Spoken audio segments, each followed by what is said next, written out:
الحمد لله نحمده ونستعينه ونستغفره ونؤمن به ونتوكل عليه ونعوذ بالله من شرور أنفسنا ومن سيئات أعمالنا من يهده الله فلا مضل له ومن يضلل فلا هادي له وأشهد أن لا إله إلا الله وحده لا شريك له وأشهد أن محمدا عبده ورسوله أما بعد فإن خير الحديث كتاب الله وخير الهدي هدي محمد صلى الله عليه وسلم وشر الأمور محدثاتها وكل محدثة بدعة وكل بدعة ضلالة وكل ضلالة في النار.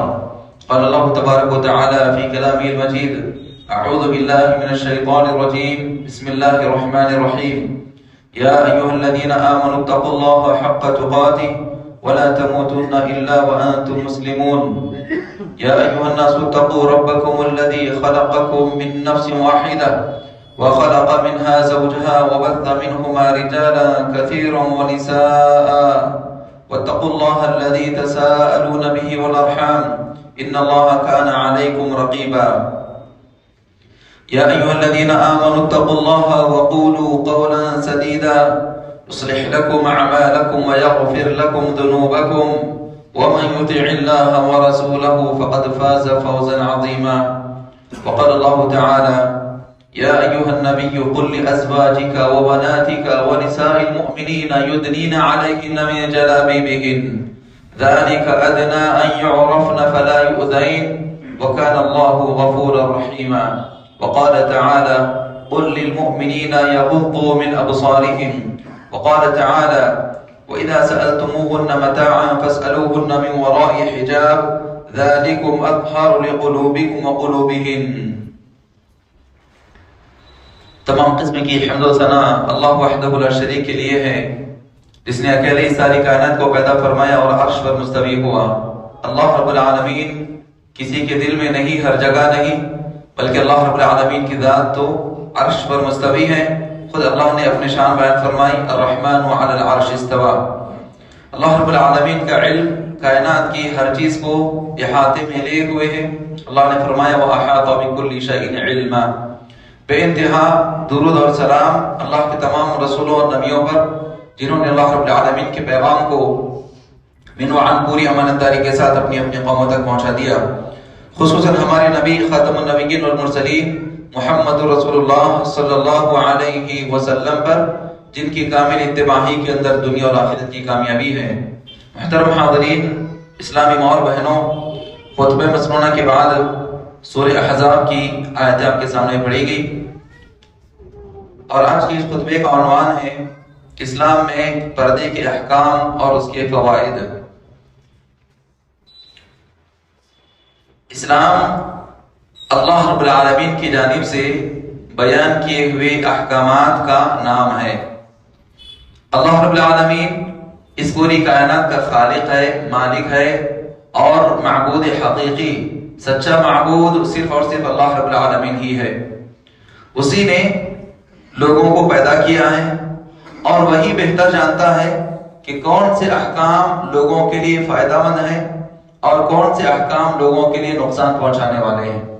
لہذا انسانوں کے لیے جو احکام فائدے والے ہیں اللہ رب العالمین نے ان کا حکم دیا ہے، اور جو عمل انسانوں کو نقصان پہنچاتا ہے اللہ رب العالمین نے اس سے روک دیا ہے، اس سے منع کر دیا ہے۔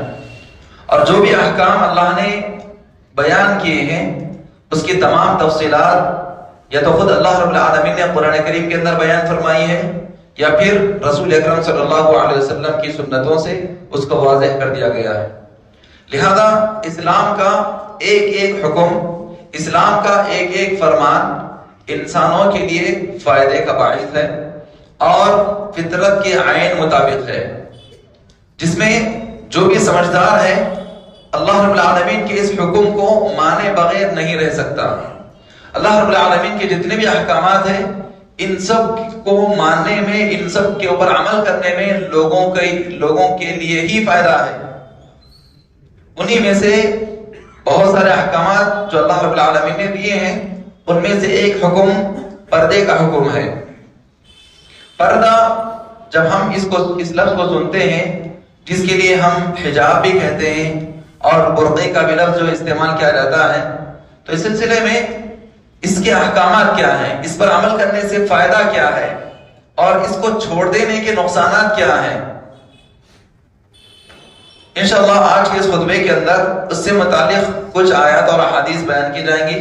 ورنہ پردے سے متعلق اگر اس کی بالکل باریکی کے ساتھ تفصیلات ہم بیان کریں، اس کے ہر مسئلے اور ہر جز کو ہم بیان کریں تو یہ خطبے کا وقت ناکافی ہوگا۔ لہذا جو اہم اور جس کے اندر جن باتوں پہ ہمیں توجہ دینے کی ضرورت ہے ان باتوں کی جانب اشارہ کیا جائے گا۔ اللہ سے دعا ہے کہ اللہ تبارک و تعالی ہم تمام لوگوں کو حق کہنے والا، حق سننے والا اور اس کے مطابق عمل کرنے والا بنا، باطل کو باطل سمجھنے والا اور اس سے بچنے والا بنا، آمین رب العالمین۔ اسلام میں پردے کا حکم صرف عورتوں سے، خواتین سے ہی نہیں بلکہ مردوں کو بھی پردے کا حکم دیا گیا۔ جب ہم یہ لفظ سنتے ہیں کہ مردوں کو پردے کا حکم دیا گیا تو ہو سکتا ہے کچھ لوگ اس کا معنی اور مطلب غلط لیں، لیکن جب قرآن کریم پڑھتے ہیں اور اس کی آیات پڑھتے ہیں تو ہر انسان کو معلوم ہوگا، ہر مسلمان کو معلوم ہوگا کہ اللہ رب العالمین نے اپنے آپ کی حفاظت کرنے کا حکم ہم مردوں کو بھی دیا ہے۔ خواتین کی حفاظت کے لیے ان کے لیے پردے کا حکم دیا گیا، اور مردوں کو بھی اپنے ایمان اور اپنے اخلاق کی پاکیزگی کے لیے، اپنے ایمان کو بچانے کے لیے، برے اخلاق سے بچانے کے لیے اللہ رب العالمین نے مردوں کو بھی حکم دیا۔ اللہ رب العالمین نے سورہ نور کی آیت میں فرمایا قُلْ لِلْمُؤْمِنِينَ يَغُضُّوا مِنْ أَبْصَارِهِمْ، اے نبی صلی اللہ علیہ وسلم آپ ایمان والے مردوں سے کہہ دیں، آپ ایمان والوں سے کہہ دیں یغضوا من ابصارہم، وہ اپنی نگاہوں کو نیچی رکھیں، وہ اپنی نگاہوں کو نیچی رکھیں، وَيَحْفَظُوا فُرُوجَهُمْ، اور اپنی شرمگاہوں کی حفاظت کریں۔ اللہ رب العالمین نے ہم مردوں کو حکم دیا ہے، ایمان والے لوگوں کو حکم دیا ہے۔ یہ آیت میں ہم سب لوگوں کے لیے نصیحت ہے اور خصوصیت کے ساتھ ان نوجوانوں کے لیے اور خصوصیت کے ساتھ ان لوگوں کے لیے جو یہ کہتے ہیں کہ ہم تو اپنی جگہ صحیح ہیں، اگر وہ خود اپنا جسم ظاہر کرنا چاہیں، اپنے آپ کو بے پردہ کرنا چاہیں، ہم ان کو دیکھنے میں برائی کیا ہے۔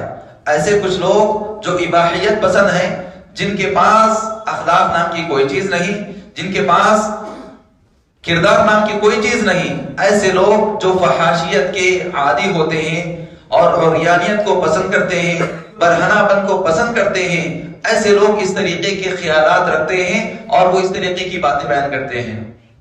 جب ایسے نوجوانوں کو سمجھایا جاتا ہے تو کہتے ہیں کہ پردے کا حکم صرف عورتوں کے لیے ہے۔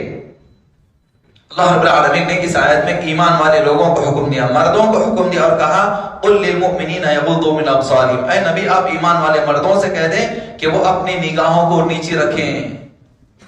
اور اسی طریقے سے علی رضی اللہ عنہ سے رسول اکرم صلی اللہ علیہ وسلم نے فرمایا کہ جو پہلی نظر ہوتی ہے یہ معاف ہے۔ پہلی نظر معاف کیسے؟ جیسے ہم راستے میں جا رہے ہیں اور اچانک ہماری نظر کسی اجنبی لڑکی پر یا کسی اجنبی عورت پر پڑ جاتی ہے، فوراً ہمیں اپنی نگاہوں کو پھیر لینا ہے، اپنی نگاہوں کو نیچے کر لینا ہے، یہ معاف ہے۔ اگر اس کے بعد پھر بار بار اس کو دیکھ رہے ہیں، گھور رہے ہیں، مطلب یہ کہ ہم یہاں پر غلطی کر رہے ہیں۔ اللہ کے رسول صلی اللہ علیہ وسلم نے یہی فرمایا کہ پہلی نظر معاف ہے۔ اور اس حدیث کو بھی بہت سارے لوگ غلط انداز میں لیتے ہیں اور وہ لوگ کہتے ہیں کہ ہماری پہلی نظر ختم ہی نہیں ہوتی، نعوذ باللہ، پہلی نظر ہی میں پوری طریقے سے تاڑ لیتے ہیں، وہ گھورتے رہتے ہیں، غور کرتے رہتے ہیں۔ تو یاد رکھ لیجیے یہ گناہ ہے، یہ گناہ ہے اور یہ شیطانیت ہے۔ اور رسول اکرم صلی اللہ علیہ وسلم نے بیان فرمایا کہ ایمان والے لوگوں کے اندر زنا اس طریقے سے بھی داخل ہوتا ہے، آنکھ کا زنا ہے، ہاتھ کا زنا ہے اور دل کا بھی زنا ہے۔ آنکھ کا زنا کیا ہے؟ اجنبیوں کو دیکھنا، اجنبی لڑکیوں کو دیکھنا، اجنبی عورتوں کو دیکھنا، یہ آنکھ کا زنا ہے۔ اور جن کو چھونا حرام ہے ان کو اگر چھو لے تو یہ ہاتھوں کا زنا ہے۔ اور پھر اس کے بعد آپ صلی اللہ علیہ وسلم نے بیان فرمایا کہ القلب یصدق و یکذب، انسان دیکھتا ہے پھر اس کے بعد اپنے ہاتھوں سے اس کے جانب آگے یعنی اس کو چھینے کی جانب اس کی خواہش ہوتی ہے، پھر اس کے بعد اس کا دل یا تو اس کی تصدیق کرتا ہے یا پھر اس کی تکذیب کر دیتا ہے۔ یعنی دل کے اندر جب برائی کا جذبہ پیدا ہو جائے اور غلط رجحانات اس کے دل میں پیدا ہو جائے تو پھر وہ انسان زنا کی جو آخری حالت اس حد کو پہنچ جاتا ہے۔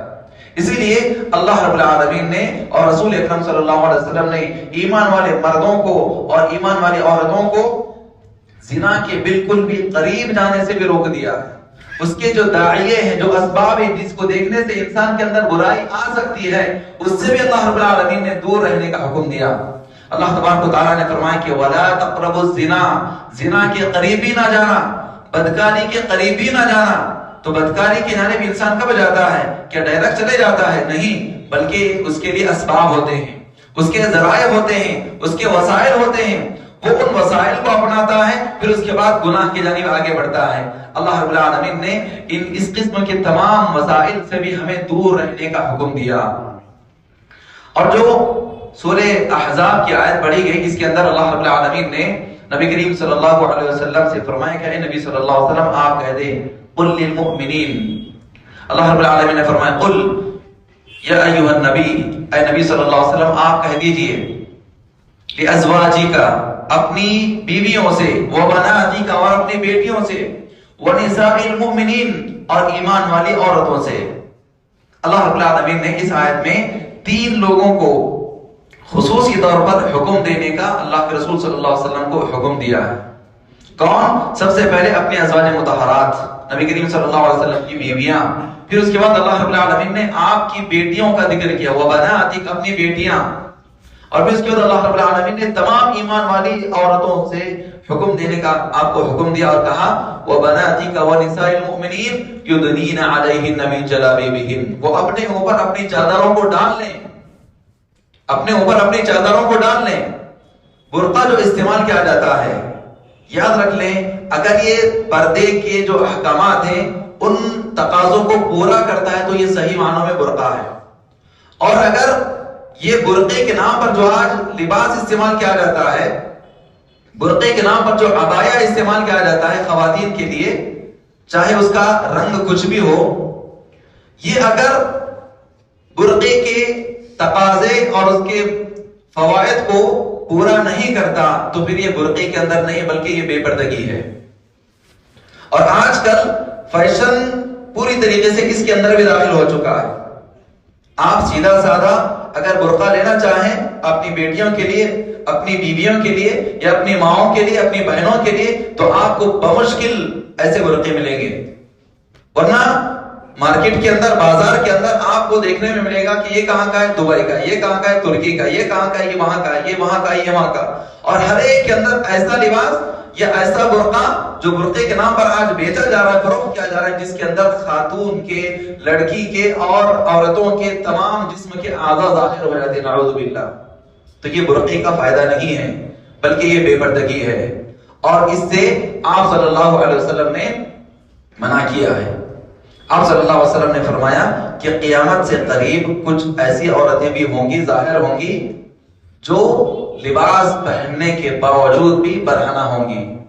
رب کاسیات عاریات، لباس پہننے کے باوجود نہیں. وہ کیسے؟ جسم جب ہم لباس پہنتے ہیں تو ہمارا جسم اس سے ڈھک جانا چاہیے. خواتین جب برقع استعمال کرتی ہیں تو اس سے ان کے جسم کی صاف اور ان کی بناوٹ وغیرہ ظاہر نہیں ہونا ہے. یہ برقعے کا اصل مقصد ہے. لیکن اس کو چھوڑ کر کے صرف برائے نام کالا کلر کا جو ہے برقع استعمال کر رہے ہیں یا کسی اور کلر کا جو ہے برقع استعمال کر رہے ہیں، حالانکہ ان کے جسم کے سارے اعضاء ظاہر ہو رہے ہوتے ہیں، تو یہ یقیناً برقعے کا خیال رکھنا نہیں ہے بلکہ یہ بے پردگی ہے. اللہ رب العالمین نے سورہ احزاب کی آیت میں یہی حکم دیا، یا ایھا النبی قل لازواجک وبناتک ونساء المؤمنین یدنین علیہن من جلابیبہن. اے نبی آپ اپنی بیویوں سے، اپنی بیٹیوں سے اور ایمان والی عورتوں سے کہہ دیں کہ وہ اپنے چادروں کو اپنے اوپر ڈال لیں. اس میں جلباب کا لفظ استعمال کیا گیا. جلباب کا مطلب ایک ایسی چادر جو سارے جسم کو ڈھانپ لے اور پھر اس کے بعد پتہ نہ چلے کہ اس برقعے کے اندر، اس جلباب کے اندر، اس لباس کے اندر کتنی عمر کی عورت ہے، کس طریقے کی عورت ہے، کسی کو پتہ نہ چلے. ایسی جو چادر ہوتی ہے اس کو جلباب کہا جاتا ہے. اللہ رب العالمین نے ایمان والے عورتوں کو جلباب اختیار کرنے کا حکم دیا ہے، جس کے اندر ان کا سارا جسم ڈھک جاتا ہے. اور پھر اسی طریقے سے اللہ رب العالمین نے پردے کا فائدہ بیان کرتے فرمایا فلا يعرفنا ولا يعرفنا فلا يؤذين. اس طریقے سے یہ پہچان لی جائیں گی اور ان کو تکلیف نہیں دی جائے گی. ولا يؤذين، ان کو تکلیف نہیں دی جائے گی. تو معلوم یہ ہوا کہ جو بے پردہ رہتی ہیں ان کو تکلیف پہنچتی ہے، ان کو معاشرے کے اوباش قسم کے جو لوگ ہوتے ہیں وہ ان کو تکلیف پہنچاتے ہیں، اور جو پردے کے ساتھ رہتی ہیں ان کو کوئی بھی تکلیف نہیں پہنچاتا، وہ اللہ رب العالمین کی جانب سے حفاظت میں آ جاتی ہیں. اللہ رب العالمین نے پردے کا یہ فائدہ بیان فرمایا. اور اسی لیے آپ دیکھ لیں کہ دنیا کا بھی یہ قانون ہے، لوگ بھی اس بات کو مانتے ہیں کہ جو چیز جس قدر اہمیت کی حامل ہوتی ہے وہ اس کو اتنا ہی محفوظ اور اس کو بچا کر کے اور اس کو چھپا کر کے رکھتے ہیں، اور جس کی کوئی اہمیت نہیں ہوتی، جس کی کوئی قیمت نہیں، جس کی کوئی وقعت نہیں، اس کو بازار میں ایسے کھلا چھوڑ دیتے ہیں. تو ہمارے پاس خواتین سب سے معزز اور محترم ہیں. ان کی اہمیت ہمارے پاس اسلامی معاشرے میں بہت بڑھ کر ہے. کبھی ماں کی خدمت میں جنت اللہ کے رسول صلی اللہ علیہ وسلم نے فرمایا، اور پھر اسی طریقے سے بیوی کا درجہ دے کر ان کے حقوق ادا کرنے کو ایک ایک عمل پر اللہ کے رسول نے ثواب قرار دیا ہے. بیٹیاں ہیں تو ان کی صحیح تربیت کر رہے ہیں تو اس کے لیے آپ صلی اللہ علیہ وسلم نے فرمایا کہ ان کے لیے جنت کی بشارت ہے. آپ دیکھ لیں خواتین کو اسلامی معاشرے میں، اسلامی احکامات میں بہت اونچا مقام اور مرتبہ دیا گیا، اور یہ مقام اور مرتبہ کسی اور مذہب میں، کسی اور دین میں، کسی اور قوم کے اندر نہیں دیا گیا ہے. صرف اور صرف اسلام کے اندر خواتین کو ان کے مکمل حقوق دیے گئے ہیں. اور یہ نبی کریم صلی اللہ علیہ وسلم کے نبی بنائے جانے کے بعد سے آج تک اور انشاءاللہ قیامت تک رہے گا، یقیناً رہے گا. لیکن آپ صلی اللہ علیہ وسلم کے نبی بنائے جانے سے پہلے مکہ کے اندر عورتوں کے اوپر کیسے ظلم ہوتا تھا ہم اس کو اچھی طریقے سے جانتے ہیں. اور اسی طریقے سے دیگر جو ملک تھے، دیگر جو ادیان تھے، دیگر جو دین تھے، جو مذہب تھے، سب کے اندر خواتین کا کیا مقام اور مرتبہ ہم اچھی طریقے سے جانتے ہیں. یہ صرف اسلام کے اندر ہے کہ خواتین کو، عورتوں کو ان کا مکمل حق دیا گیا ہے. اسی لیے آج بھی دنیا بھر میں جتنی بھی خواتین اسلام قبول کرتی ہے، آپ اگر ان سے ان کا اسلام قبول کرنے کا سبب پوچھیں کہ آپ کس وجہ سے مسلمان ہوتی ہیں، کس وجہ سے مسلمان ہوئی ہیں، تو ان کے دو جواب ملیں گے آپ کو، دو ہی جواب۔ مرد اسلام قبول کر رہے ہیں تو بھی، اور اگر خواتین اسلام قبول کر رہی ہیں تو بھی۔ مرد اگر اسلام قبول کرتے ہیں تو ان سے اگر آپ پوچھیں تو وہ کہیں گے توحید ہمیں پسند ہے، اور توحید اللہ رب العالمین نے ہر ایک کی فطرت میں رکھا ہے۔ اور دوسری چیز جو اسلام کے لوگوں کو پسند آتی ہے، دیگر مذہب کے لوگوں کو، مردوں کو، وہ کیا ہے؟ ہر ایک کو ان کا حق صحیح طریقے سے دیا گیا ہے۔ خواتین جو اسلام قبول کرتی ہیں ان کے لیے بھی توحید سب سے پہلے پسند آتی ہے، اور اسی طریقے سے ان کے جو حقوق ہیں، ان کی جو عزت، ان کی پاک دامنی، ان کی عفت اور ان کا احترام اور ان کا حق جو اسلام نے دیا ہے اتنا کسی اور مذہب میں نہیں دیا گیا۔ اسی لیے جب وہ احکامات کو جانتی ہیں تو وہ اسلام قبول کر لیتی ہیں۔ لہذا اللہ رب العالمین نے ہم سب لوگوں کو پہلے ہی حکم دے دیا کہ ہم پردے کی پابندی کریں۔ خواتین کو بھی حکم دیا گیا، مردوں کو بھی حکم دیا گیا کہ وہ اپنی نگاہوں کو نیچے رکھے۔ اللہ رب العالمین نے سورہ نور کی آیت میں، جو سورہ نور کی آیت نمبر 31 ہے، اس کے اندر تفصیل سے بیان فرمایا کہ پردہ کیسے کرنا ہے اور کن کن لوگوں سے پردہ نہیں کیا جا سکتا۔ اور پھر یاد رکھ لیں، خواتین کے لیے اسلام کے اندر حکم یہ ہے کہ وہ اپنے گھروں میں رہیں، اپنے گھروں میں رہیں، اور اللہ رب العالمین نے ان کو کمانے کا مکلف نہیں بنایا۔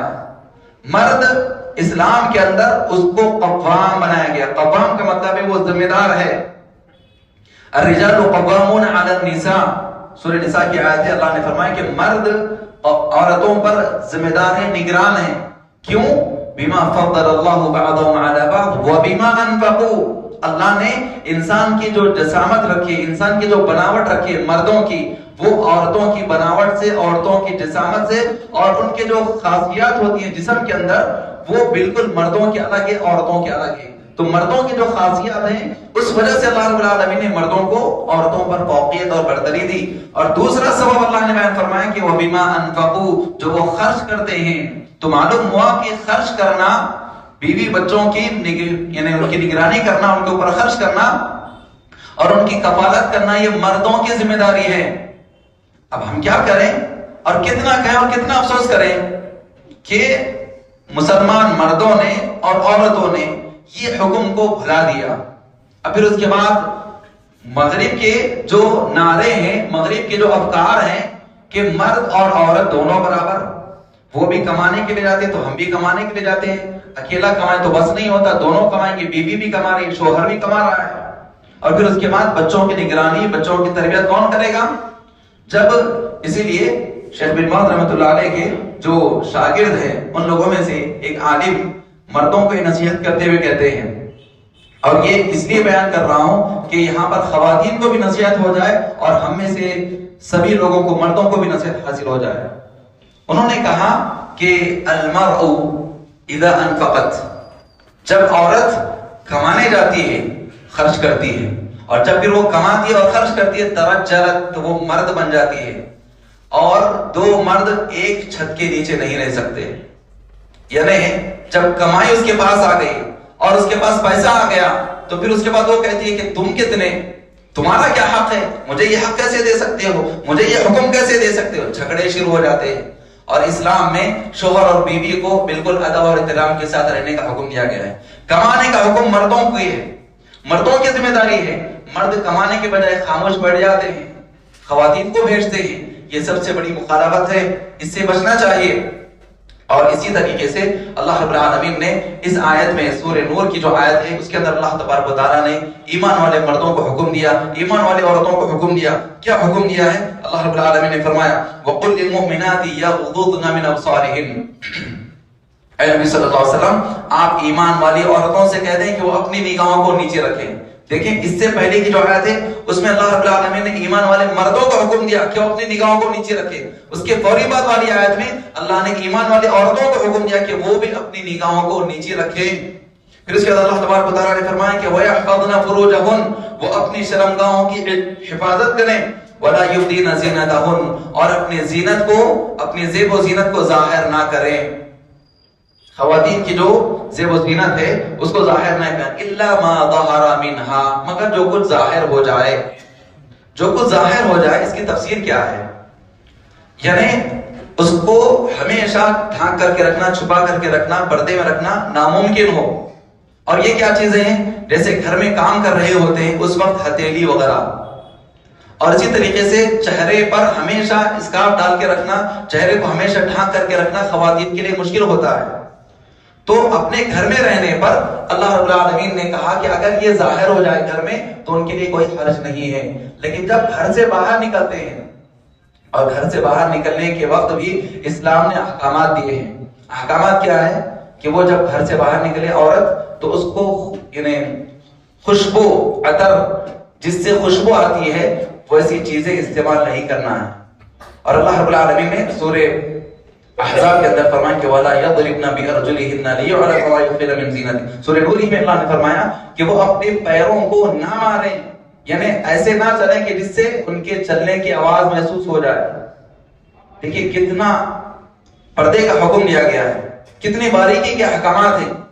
نہ وہ خوشبو لگا کر کے نکلے اور نہ جب باہر چلے تو محسوس ہو کہ یہ کون سی عورت ہے. اللہ رب العالمین نے فرمایا کہ وَلَا يُبْدِينَ زِينَتَهُنَّ إِلَّا مَا ظَهَرَ مِنْهَا. إِلَّا مَا ظَهَرَ مِنْهَا کے اندر صرف ہتھیلی ہے اور چہرہ وغیرہ، وہ بھی کب؟ گھر کی حد تک. اب اس میں کچھ لوگ کیا کیے، چہرہ کہتے ہی فوراً اسکارف وغیرہ پہنتے ہیں. یہ جو چہرہ کھلا رکھنے کا حکم ہے اس میں یاد رکھ لیں، بہت سارے لوگ شیخ البانی رحمۃ اللہ علیہ کے موقف کو لیتے ہیں، جبکہ شیخ بن باز رحمۃ اللہ علیہ نے جو دیگر احادیث کی روشنی میں اور صحیح موقف کو شیخ بن باز رحمۃ اللہ علیہ نے بیان فرمایا اس کو بھول جاتے ہیں. عورت ہمیشہ پردے میں رہنا ہے، اپنے چہرے کو بھی چھپانا ہے، اور اصل پردہ چہرے کا ہی ہے. سارے جسم کو پردے میں رکھ لیں لیکن چہرہ ظاہر رکھیں تو جو فتنے واقع ہونے والے برابر ہو کر کے رہیں گے. چہرہ ہی اصل چیز ہے، چہرے کا پردہ ہی اصل ہے. اس کے بعد دیگر، جب اصل ہم اس کو کہہ رہے ہیں چہرے کا تو صرف اس کو ڈھانپ لے، باقی کا جسم کھلا رکھے، یہ بھی نہیں ہے. لوگوں میں جو غلطی ہے اس کو میں واضح کر رہا ہوں. سارے جسم کو بھی ڈھانکے خواتین اور اپنے چہرے کو بھی ڈھانک کر کے رکھے. ہاں پردہ کب نہ کن سے نہیں کیا جا سکتا، اگر ان سے پردہ نہ کرے تو گناہ نہیں ہے تو کون ہے؟ اللہ رب العالمین نے فرمایا کہ الا لبعولتہن، اپنے شوہروں کے. شوہروں سے اگر وہ پردہ نہ کرے یقیناً ساری زیب و زینت خواتین کی اپنے شوہر کے لیے ہے. اور اگر بناؤ سنگار استعمال کرتی ہے، خوشبو وغیرہ بھی استعمال کر سکتی ہے تو اپنے گھر کے حد تک اور شوہر کے لیے. گھر سے باہر اگر نکل رہی ہے خاتون تو اس وقت وہ خوشبو استعمال نہ کرے. اگر خوشبو استعمال کر کے نکلتی ہے تو نبی کریم صلی اللہ علیہ وسلم نے اس کے بارے میں بیان فرمایا کہ بھائی زانیہ، یہ بدکار عورت ہے. آج دیکھیں آپ پرفیوم اسی طریقے سے کاسمیٹک جو چیزیں ہیں وہ استعمال کر کے نکلتے ہیں، راستے سے گزرتے ہیں تو ان کی بو محسوس ہو جاتی ہے دور دور تک. جب چلتی ہیں تو ایسے خدک خدک کر کے چلتی ہیں کہ ان کے پیروں میں کون سے چین وغیرہ ہے کیا ہے سب کو معلوم ہوتا ہے. یہ سب حرام ہے، یہ سب حرام ہے، اس سے رکنا چاہیے خواتین کو. اللہ رب العالمین نے فرمایا وَلْيَضْرِبْنَ بِخُمُورِهِنَّ عَلَى جُيُوبِهِنَّ وَلَا يُبْدِينَ زِينَتَهُنَّ إِلَّا لِبُعُولَتِهِنَّ، اپنے شوہروں کے سامنے اگر وہ پردہ نہ کرے تو ان کے لیے کوئی گناہ نہیں ہے. او آبائهن، یا اپنے باپ، بیٹی ہے تو اپنے باپ سے پردہ نہ کرے تو اس میں کوئی گناہ نہیں ہے. او آباء بعولتهن، یا اپنے شوہروں کے باپ یعنی سسر سے اگر پردہ نہ کرے تو اس میں کوئی حرج نہیں ہے. وَلَا يُبْدِينَ زِينَتَهُنَّ، سسر سے پردہ نہ کرنے میں کوئی حرج کیوں نہیں؟ اس لیے کہ جب کسی کا نکاح ہو گیا تو پھر اس کے بعد وہ عورت، وہ لڑکی اپنے سسر کے لیے ہمیشہ کے لیے حرام ہو جاتی ہے، ہمیشہ کے لیے حرام ہو جاتی ہے. اس لیے سسر سے اگر پردہ نہ بھی کیا جائے تو اس میں کوئی حرج نہیں ہے. اس کے بعد اللہ رب العالمین نے آگے فرمایا او ابنائہن، یا اپنے بیٹوں سے اگر عورت پردہ نہ کرے تو اس میں کوئی حرج نہیں ہے. او ابناء بعولتہن، یا اپنے شوہروں کے بیٹوں سے. یہاں پر اللہ رب العالمین نے یہ الفاظ کیوں استعمال فرمائے؟ او ابناء بعولتہن، اپنے بیٹے ٹھیک ہے سب کو سمجھ میں آتا ہے، ہر ماں اپنے بیٹوں سے پردہ نہ کرے اس میں کوئی حرج نہیں، لیکن اللہ نے آگے الفاظ استعمال فرمائے. اور یہ الفاظ دیکھیے قرآن کریم کا ایک ایک لفظ اپنی جگہ بہت معنویت اور جامعیت رکھتا ہے. چن چن کر کے اللہ رب العالمین نے بالکل حق پورے کے پورے صحیح الفاظ استعمال فرمائے. اللہ نے یہاں پر الفاظ استعمال فرمائے کہ او ابناء بعولتہن، اپنے شوہروں کے بیٹے. شوہروں کے بیٹے کا مطلب یہ ہے کہ آج اسلامی معاشرے میں، آج ہم مسلمانوں میں، خاص طور پر یہاں کے ہندوستان کے ماحول میں، دوسری شادی ایک معیوب عمل سمجھا جاتا ہے. دوسری شادی کو ایک معیوب عمل سمجھا جاتا ہے، اور اس کے اندر ہم لوگوں نے اپنی جانب سے بہت ساری برائیاں ایجاد کر لی. کسی کے شوہر کا انتقال ہو گیا اور وہ دوسری شادی کرنا چاہتی ہے، تو باضابطہ ان کی جانب سے، اس خاتون کی جانب سے جو شرط رکھی جاتی ہے وہ یہی کہ ہم کو ایسا ہی شوہر چاہیے جن کے پہلے سے بچے نہ ہو، پہلے سے دوسری بیوی وغیرہ نہ ہو. یہ شرط لڑکی رکھتی ہے. لڑکا بھی شرط رکھتا ہے کہ اگر میں کسی سے شادی کرنا چاہ رہا ہوں، دوسری بیوی یعنی اس کے پہلے سے شوہر کا انتقال ہو گیا، اب یہ شخص اس سے نکاح کرنا چاہ رہا تو وہ بھی شرط رکھتا ہے کہ پہلے شوہر کے بچے نہیں رہنا، صرف اس لڑکی سے میں نکاح کروں گا. تو مطلب یہ کہ ہم لوگ اتنے سیلفسٹ بن چکے ہیں کہ اسلام کے جو تقاضے ہیں، انسانیت کے جو تقاضے، ہم نے اس کو بھلا دیا. اللہ رب العالمین نے یہاں پر فرمایا کہ او ابناء بعولتہن، اپنے شوہروں کے بچے. مطلب یہ ہے کہ جب دوسرا نکاح ہوتا ہے تو اس شوہر کے پہلے بیوی کے بچے ہو سکتے ہیں، ان بچوں سے بھی اگر پردہ نہ کرے تو اس عورت کے لیے کوئی گناہ نہیں. اور اسی طریقے سے اگر کوئی عورت ہے جس کے شوہر کا انتقال ہو گیا اور پہلے شوہر سے اس کو دوسرے شوہر سے جو بچے تھے، وہ بچوں کے ساتھ جب دوسرا آدمی نکاح کر رہا ہے اس عورت سے، تو ان بچوں کے ساتھ بھی اس کو پردہ نہ کرنے میں کوئی حرج نہیں ہے. جیسا کہ اللہ رب العالمین نے اس کا ذکر سورہ نساء کی آیت میں فرمایا کہ وَرَبَائِبُكُمُ اللَّاتِي فِي حُجُورِكُمْ، وہ تمہاری پروردہ عورتیں، وہ پروردہ لڑکیاں جو تمہاری نگرانی میں ہیں. تو یہاں پر ہم لوگوں کو تھوڑا سا اپنے اس عمل کی، اس فکر کی اصلاح کی ضرورت ہے. دوسری شادی کو جو معیوب سمجھتے ہیں وہ معیوب نہیں ہے، بلکہ اسلام نے فطرت کے عین مطابق رکھا ہے. اور عورت کو تو، مرد کو تو ہمیشہ یہی چاہیے، جیسا کہ ہمارے استاد یہ کہا کرتے ہیں کہ اگر انسان بڑھاپے کی آخر عمر کو بھی پہنچ گیا ہے، حالانکہ اس کو فطری جذبات وغیرہ کچھ بھی نہیں ہوتے، لیکن اس موقع پر بھی اس کو شادی شدہ ہی رہنا چاہیے. کیوں؟ کیونکہ بسا اوقات کچھ ایسے عمل ہوتے ہیں کہ جو صرف بیوی ہی کر سکتی ہے، جو صرف شوہر ہی اپنے بیوی کے ساتھ کر سکتا ہے.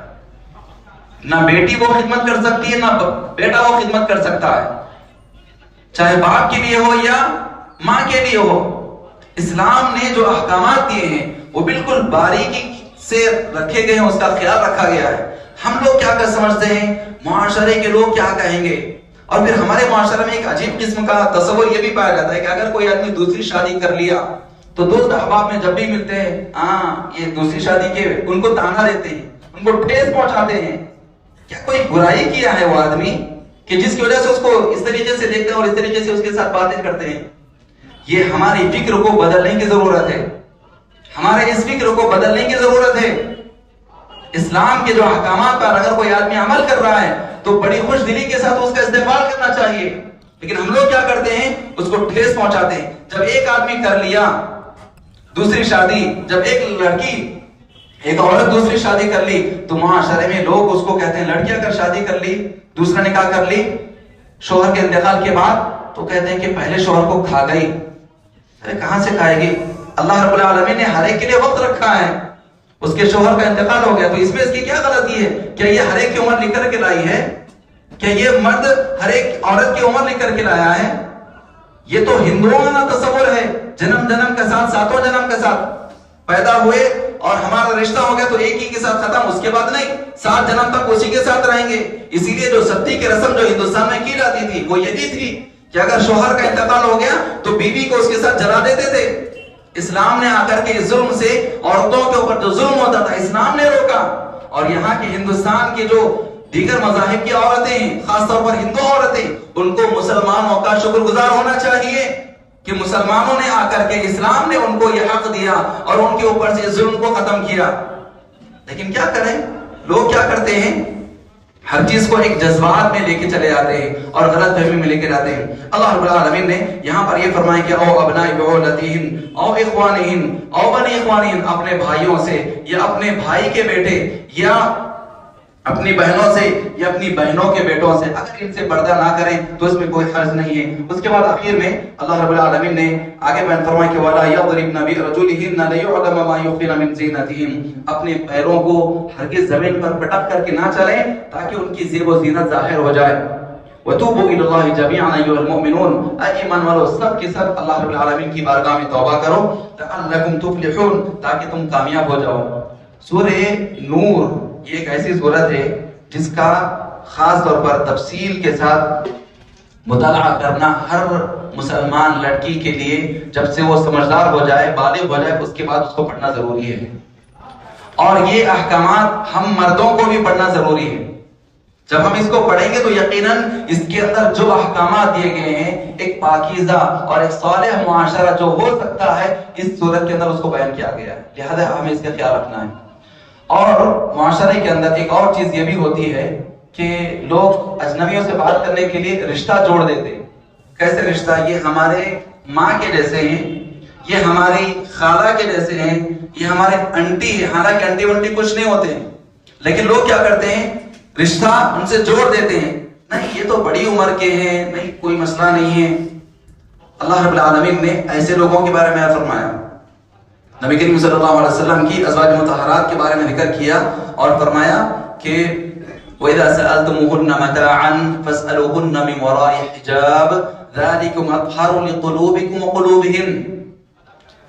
یہ سورہ احزاب کی آیت ہے، اس میں اللہ رب العالمین نے فرمایا کہ اور جب تم صحابہ کو حکم دیا، دیکھیے صحابہ بالکل پاکیزہ دل، پاک باز، ان کو اللہ رب العالمین حکم دے رہا ہے کہ وَإِذَا سَأَلْتُمُوهُنَّ مَتَاعًا، جب تم اے صحابہ نبی کی بیویوں سے کوئی چیز پوچھو، کوئی سوال کرو، فَاسْأَلُوهُنَّ مِنْ وَرَاءِ حِجَابٍ، حجاب یعنی پردے کے پیچھے سے پوچھو۔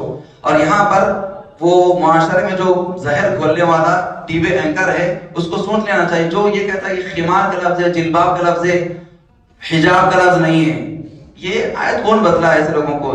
یہی لوگ ہیں جو ہم لوگوں کے اندر نفرتیں پیدا کرتے ہیں، قوم کے حساب سے، ہندو مسلم کے نفرتیں اور دیگر مذاہب کے حساب سے نفرتیں، ایسے لوگ کہتے ہیں۔ اللہ رب العالمین نے یہاں پر فرمایا وَإِذَا سَأَلْتُمُوهُنَّ مَتَاعًا فَاسْأَلُوهُنَّ مِنْ وَرَاءِ حِجَابٍ، جب تم ان نبی کی بیویوں سے کوئی بات پوچھو یا کوئی سوال پوچھو، کوئی چیز پوچھو تو پردے کے پیچھے سے پوچھو۔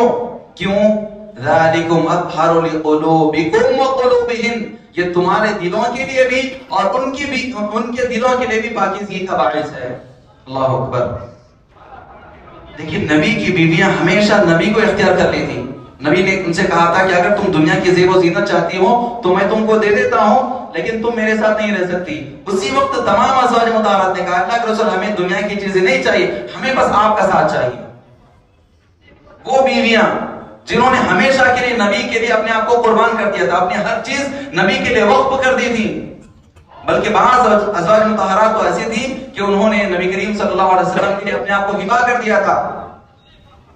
اللہ رب العالمین ان ازواج مطہرات کے بارے میں کہہ رہا ہے کہ یہ ازواج مطہرات کی دلوں کی پاکیزگی کا بھی باعث ہے، اور صحابہ جو ہمیشہ اپنے آپ کو پاکیزہ رکھتے تھے ان کو بھی اللہ تبارک و تعالیٰ نے کہا کہ تمہارے پاکیزگی کا باعث ہے۔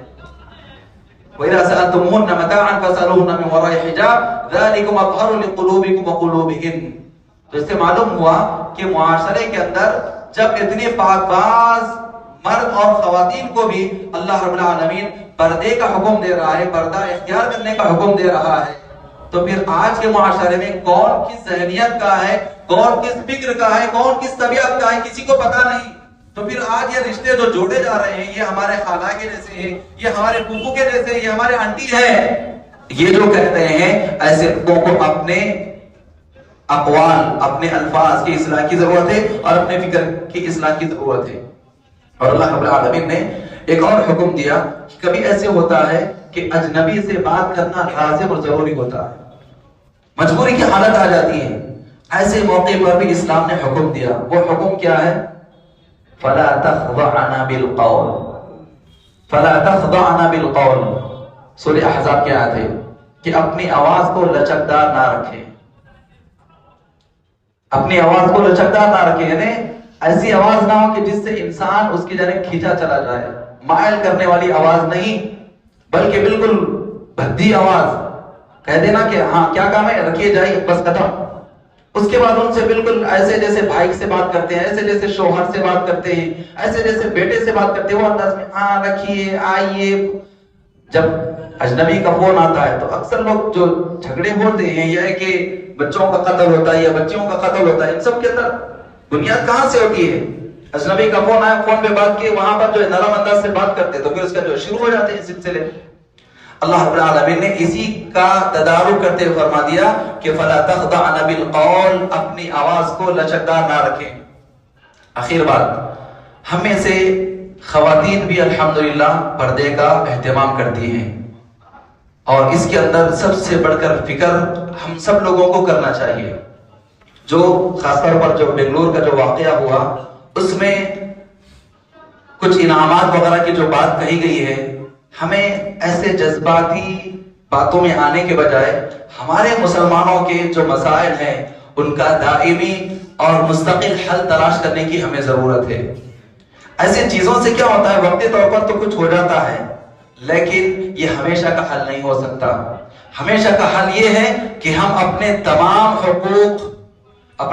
حقوق پر بالکل آزادی کے ساتھ ہم عمل کر سکیں, ویسی تدبیر ویسے اعمال ہمیں اختیار کرنے کی ضرورت ہے. اللہ کے رسول صلی اللہ علیہ وسلم کے پاس ایک صحابیہ آئی, جیسا کہ عبداللہ بن عباس رضی اللہ عنہ بیان فرماتے ہیں کہ ان امرأۃ اتت الی الرسول صلی اللہ علیہ وسلم, نبی کے پاس ایک صحابی آئی, ایک صحابیہ, اور وہ کہنے لگی انی اسرع واتکشف, اللہ کے رسول صلی اللہ علیہ وسلم مجھے مرگی کی بیماری لگتی ہے اور میں بے پردہ ہو جاتی ہوں. اور کیجئے خواتین کو پردہ کس قدر اہمیت کا حامل ہے. وہ صحابیہ کی فکر کیا تھی, وہ آ کر کے کہتے ہیں کہ اللہ کے رسول مجھ پر مرگی کی بیماری آتی ہے تو میں بے پردہ ہو جاتی ہوں. اور جب انسان کے اوپر یہ بیماری لاحق ہو جائے جس کے اندر جس کو ہم فیٹس وغیرہ کہتے ہیں, تو انسان بے ہوش ہو جاتا ہے اور اس کو پتہ نہیں رہتا کہ اس کے جسم پر کس جانب کپڑا, کہاں پر کپڑا نہیں ہے, اور اس کو کیا چیز ہے, الٹی ہو رہی ہے, موشنز آ رہے ہیں, کیا کچھ بھی پتہ نہیں چلتا, بالکل بے ہوش ہو جاتا ہے. تو ویسے ہی کیفیت اس صحابیہ کو تھی. تو وہ آ کر کے نبی کے پاس کہتے ہیں کہ اللہ کے رسول آپ اللہ رب العالمین سے دعا کیجئے کہ اللہ تعالیٰ میری اس بیماری کو دور کر دے, میری اس بیماری کو دور کر دے. صحابیہ کا سوال دیکھیے, میری اس بیماری کو دور کر دے. تو نبی نے فرمایا ان شئتی صبرتی فلک الجنہ وان شئتی دعوت اللہ لکی, اگر تم چاہو تو میں تمہارے لیے دعا, تم چاہو تو صبر کرو اور تمہارے لیے جنت ہے. تکلیفوں پر جو انسان کو تکلیفیں پہنچتی ہے اس پر اگر صبر کرے تو اللہ کی جانب سے اس کے لیے جنت کا وعدہ ہے. اور پھر آپ صلی اللہ علیہ وسلم نے فرما دیا اور اگر تم چاہو تو میں تمہارے لیے دعا کر دوں گا. تو وہ صحابیہ فوراً کہتی ہیں اللہ کے رسول آپ میں صبر کر لوں گی, لیکن اللہ سے آپ یہ دعا کریں کہ میں بے پردہ نہ ہوں, میں بے پردہ نہ ہوں, یعنی بے ہوش ہونے کے بعد بھی میرے جسم ڈھکا ہوا رہے. یہ صحابیہ کی فکر تھی. ہم اپنے جسم ہوش اور حواس کے ساتھ رہتے ہیں پھر بھی بے پردہ گھومتے ہیں. پھر اس کے بعد ہم کہتے ہیں کہ ہم مسلمان پردہ کیسا کرتے ہیں, برقع کیسا پہنتے ہیں. تو ہمیں اس حدیث کی روشنی میں اپنے عمل کی اصلاح کی ضرورت ہے. اللہ رب العالمین سے دعا ہے کہ اللہ تبارک و تعالی تمام لوگوں کو کتاب و سنت کے مطابق عمل کی توفیق عطا فرما. اللہ تبارک و تعالی مسلمان جہاں پر بھی پریشان حال ہیں سب کی مدد فرما. اللہ تبارک و تعالی ہمیں سے جو بیمار ہیں سب کو شفا کاملہ صحت عاجلہ عطا فرما, ایمان اور ہدایت پر ثابت قدمی عطا فرما. اللہ تبارک و تعالی مسلمان جن کا توحید پر انتقال ہوا ہے اپنے فضل و کرم سے سب کی مغفرت فرما دے, سب کو جنت الفردوس میں لے کر نصیب فرما. جب تک ہم اس دنیا میں رکھ ایمان اور اسلام کی حالت میں زندہ رکھ, اور جب ہمارا خاتمہ فرما تو ایمان اور اسلام کی حالت میں خاتمہ فرما. آمین. بارک اللہ لی ولکم ولسائر المسلمین من کل ذنب فاستغفروه انه هو الغفور الرحیم.